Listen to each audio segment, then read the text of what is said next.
8 de la mañana, 39 minutos. Este martes, las comisiones económicas conjuntas del Congreso de la República recibieron el proyecto de reforma tributaria del ministro de Hacienda, José Antonio Ocampo, y el director de la DIAN, Luis Carlos Reyes.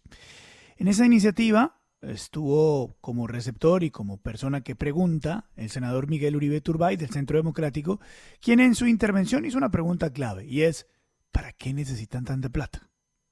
¿Para qué? Nos están pidiendo un platal, pero ¿para qué? Está el doctor Miguel Uribe Turbay, hasta ahora senador por el Partido Centro Democrático. Doctor Miguel, muchas gracias por acompañarnos. Buenos días. Muy buenos días, Luis Carlos. Un saludo especial para usted y para todos los oyentes. ¿Para qué? ¿Le respondieron su pregunta?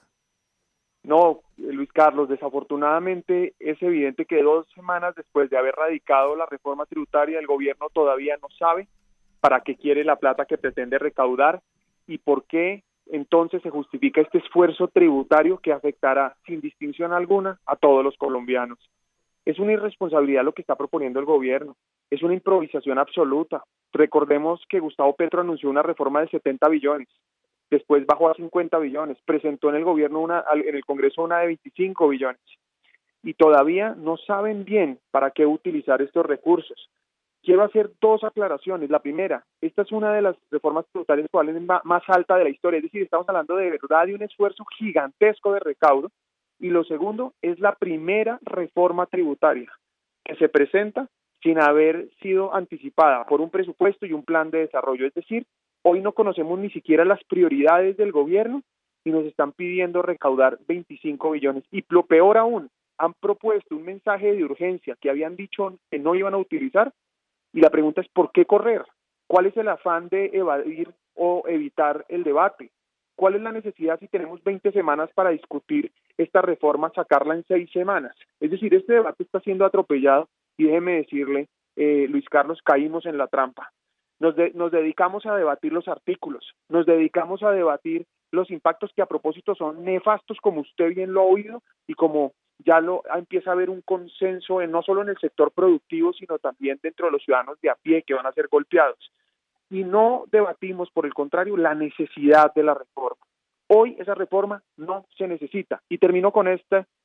Primero, Ecopetrol va a dejar alrededor de 14 o 15 billones que no estaba esperando el gobierno a final de año. Y el recaudo adicional, que tampoco estaba previsto ni siquiera por el gobierno anterior, va a dejar más de 20 billones de pesos adicionales, es decir, plata sí hay. Entonces no se justifica esta reforma, no es necesaria, no hay claridad para qué son los recursos, y no se entiende entonces por qué quieren asfixiar a los colombianos, destruir empleos, golpear a la clase media, imponer unos impuestos regresivos que golpearán a los salarios de bajos ingresos y desincentivarán la inversión. Es completamente irresponsable. Senador, parte de su respuesta tiene que ver con que el presupuesto para el próximo año, el 2023, es de 393 billones de pesos.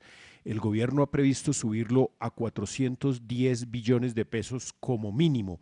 ¿No le responde su pregunta que la reforma tributaria es para aumentar el presupuesto? ¿Está de acuerdo con con que se aumente el presupuesto general de la nación para el 2023? Fernando, todos los colombianos quisiéramos más plata para todo. La pregunta es: uno, ¿para qué? Y dos, ¿cómo la conseguimos? Este gobierno ha querido justificar la reforma tributaria con la situación fiscal del país. Ha dicho que el déficit es muy alto y que el porcentaje de deuda contra el PIB es muy alto. Pero vale la pena decir que, de acuerdo a las proyecciones que tenía el marco fiscal de mediano plazo, es decir, las proyecciones que el gobierno en su momento hizo para asumir la deuda y para aumentar el gasto, decían que al final de este año, en el 2022, íbamos a tener alrededor de un déficit del 9%, y de acuerdo a las proyecciones actuales vamos a tener un déficit del 5.6, mucho menor. Y pasa lo mismo con la deuda. Se proyectaba una deuda de alrededor del 65% y vamos a terminar con una deuda del 54-55%. Es decir, nos anticipamos alrededor de 10 años en mejorar estos indicadores. ¿Gracias a qué? A la reactivación económica, al crecimiento de la economía más alto del mundo. Y gracias a eso ha habido un recaudo adicional. Es decir, yo no estoy poniendo en duda que se necesiten recursos.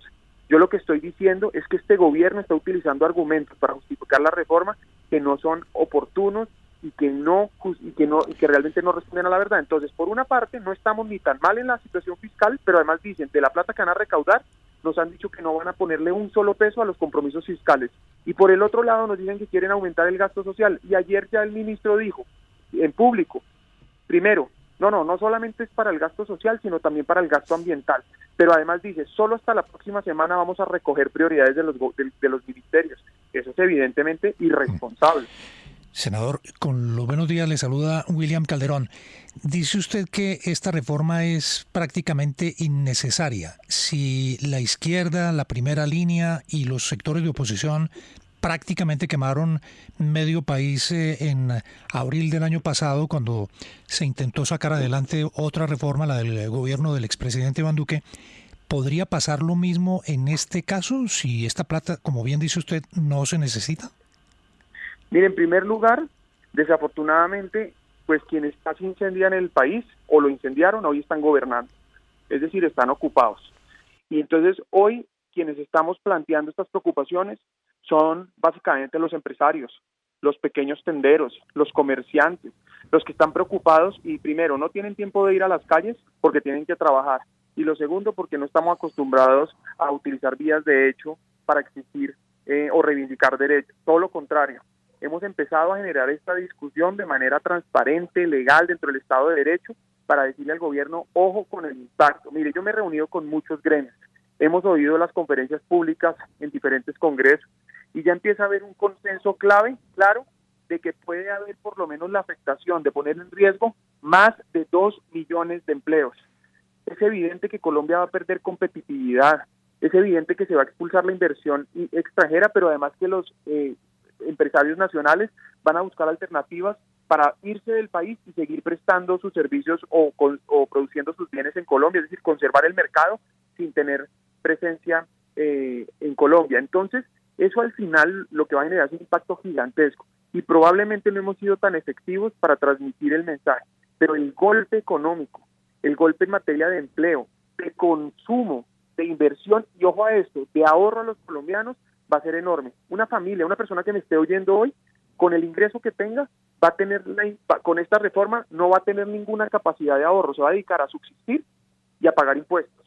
Y eso es lo que va a pasar con esta reforma. Así que no hemos aún tenido la capacidad de transmitir los riesgos que tiene, porque, vuelvo y repito, caímos en la trampa de debatir, de dar por sentado que es necesaria la reforma por debatir artículo por artículo y no le estamos exigiendo al gobierno que pues la responsabilidad que esto amerita. Señor senador, usted nos acaba de decir que está de acuerdo con que se necesitan recursos y que le parecen excesivos los recursos de 25,9 billones que aspira a recoger el ministro Campo. La reforma tributaria que usted tiene en mente, entonces, ¿de cuánto sería el recaudo, el tope? Fernando, claro, probablemente se necesitan recursos, pero los recursos ya están, es lo que estoy insistiendo. No necesitamos reforma tributaria y si la necesitáramos, solo debería ser presentada después del presupuesto y el plan de desarrollo, donde el gobierno debe decir primero cuáles son sus prioridades de gobierno y prioridades de gasto y de inversión y solo así sabríamos qué falta por financiar. Entonces, si se necesitara, no debe ser atropellada como hoy lo están haciendo. Pero lo segundo es que plata sí hay. Y claro que se necesita, pero es que plata hay. 20 billones adicionales va a tener de recaudo el gobierno nacional con los que no estaba contando ni Duque ni Petro. Van a tener alrededor de 14 a 15 billones de utilidad de Ecopetrol con los que no estaba contando ni Duque ni Petro. Es decir, solo en eso estamos alrededor de 35 o 37 billones de pesos adicionales. Entonces la pregunta es, si el gobierno se acaba de encontrar, por llamarlo de alguna manera, esta lotería, el nuevo gobierno se acaba de encontrar una lotería porque no contaba con esos recursos, ¿por qué sin ni siquiera haber presentado el plan de desarrollo, el presupuesto, sin responder para qué es la plata, por qué nos están diciendo que los colombianos tenemos que hacer un esfuerzo que va a asfixiar a los colombianos? Es que eso no solo es irresponsable, sino es completamente injusto. Sí, pero además, senador Miguel Uribe, con los buenos días, ¿por qué siempre los mismos? Es decir, ¿por qué no se amplía esa base tributaria? ¿Por qué somos los mismos 3 millones y pico mil de colombianos que estamos pagando los impuestos cuando somos 50 millones? Es decir, ¿dónde están los planes para atacar la evasión, para hacer que más personas entren dentro del régimen contributivo? Ayer me decía alguien, por ejemplo, mire, hay menores de edad que están en todos estos temas de Twitter y de Instagram y que son influencers y en redes sociales que ganan un montón de plata. ¿Por qué no también aportan o por qué no también declaran renta por ser menores de edad? Darcy, buenos días. Mire, usted tiene toda la razón. Ha hecho carrera una frase y es que esta reforma tributaria es como salir a cazar en un zoológico, es decir, no tiene ninguna gracia esta reforma porque básicamente lo que está haciendo al final es empobreciendo a los colombianos. Es que aquí lo que hay que entender es que si se pierde la capacidad productiva, si se exprime a las empresas, y las empresas, estamos hablando de las empresas que tienen 3 empleados o que tienen 10.000 empleados, pues no va a haber oportunidades. Es decir, aquí ha cometido un error estructural este gobierno, y es que dice que la única manera de combatir la desigualdad es acabar con los ricos. Falso, la mejor manera de combatir la desigualdad es focalizando el gasto, destinándolo para políticas eficientes para superar la pobreza y generar oportunidades. Segundo, claro, yo también me hago la pregunta, se lo dije al ministro en público y en privado, hombre, ¿por qué no hay propuestas de austeridad reales, sensatas, que acompañen este esfuerzo? Segundo, en materia de evasión, dicen que van a poder tener acciones que podrán recaudar hasta 50 billones de pesos con lo que están proponiendo. Si eso fuera cierto, pues no se necesita la reforma tributaria. Pero segundo, ayer le preguntamos al director de la DIAN, bueno, ¿dónde se concentra la gran mayoría de esa evasión? Y él dijo, en los profesionales independientes. Uy, grave error, grave error. Realmente la evasión está en el contrabando, están las rentas ilegales, pero además una forma de realmente generar más recaudo es promover la formalidad. Esta reforma le va a pegar a la formalidad en Colombia. Gracias a lo que se hizo en el 2020 y gracias a los estímulos que se dieron, hubo una formalización, por ejemplo, en pymes y mipymes. Es decir, eso es lo que tenemos que tener en cuenta, es que esta reforma no solamente le pega a los mismos, a los que han hecho un esfuerzo gigantesco, personas jurídicas y personas naturales. Ojo, incluso vale la pena decir, el mismo estudio, el mismo centro de estudio donde trabajaba el hoy director de la DIAN, estableció que quienes van a estar más golpeados como porcentaje de su ingreso por esta reforma son las personas que ganan menos de 200.000 pesos. Óigame, doctor Uribe, lo veo muy preocupado. ¿Va a pasar esta reforma con aplanadora? Preocupado estoy. Este es el primer round para ver si somos capaces de defender este país y de hacerle entender a este gobierno que no puede utilizar este tipo de proyectos como caprichos políticos o instrumentos de persecución.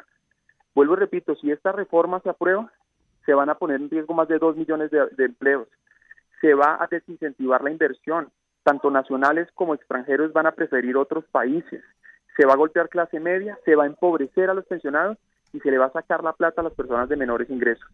Yo, desafortunadamente, William, creo que hoy el gobierno ha hecho la tarea para tener una mayoría aplastante, pero que en el Congreso las mayorías quieran aprobar una reforma que no conozco exactamente hasta dónde se pueda moderar hoy, hasta que avance el debate podremos empezar a verlo, no quiere decir que en las calles el impacto vaya a ser positivo, y mucho más grave con ese mensaje de urgencia.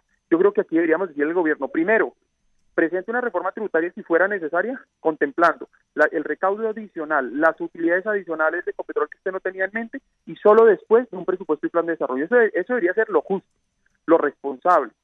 Lo segundo es que le deberíamos decir, levante el mensaje de urgencia, déjenos debatir el presupuesto que va a presentar en un par de semanas para que nosotros podamos, de manera simultánea, evaluar la necesidad real o no de este esfuerzo tributario. Son las 8 de la mañana, 53 minutos. Es el doctor Miguel Uribe Turbay, senador por el Centro Democrático. Gracias por darnos unos minutos aquí en la FM. Muy amable, muy gentil. Muchas gracias, Luis Carlos. Un saludo especial y gracias por la entrevista.